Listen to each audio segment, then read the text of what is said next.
to build a puller.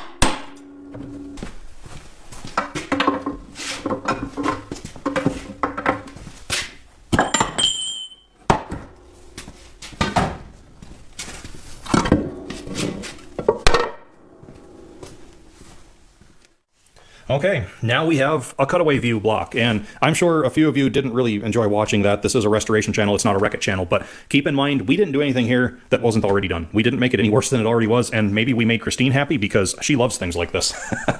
Another iron sacrifice, but I wanted to open this up to get a better view of how this block is constructed on the inside, because it's going to help me decide how I want to build a sleeve puller or a liner puller for when we get into the RD6 block that we're looking at saving. So I wanted to look at things like these gussets here. It's pretty well webbed between the liners.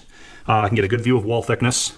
I can see what these round cavities are like where the tie bolts go through, and that's good and heavy down through there, feeding from those round cup lock openings at the top. So it looks like, yeah, we're well bridged in the areas in between where the cylinders are. But if I built a puller that sat on the top and had a long rod that went through and pulled the liners out from their bottoms, I think I definitely want to keep the main push points around these large openings. That's where you're gusseted the best, all the way down to the bottom. So it's not just for the sake of wrecking things. We do learn things when we do stuff like this. I'm pretty sure these liners are going to tap out pretty well now. Here's the copper seal at the top that seals that top lip and the counter bore.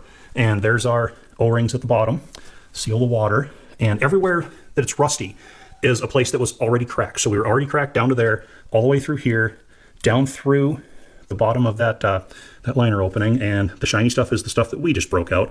But yeah, that crack went along here and it goes up, and yeah, it's into the next one. And looking up in, yeah, we can see where up here in the corner, up here, that's where the next one goes. Yeah, so these were cracked in at least two places all the way through.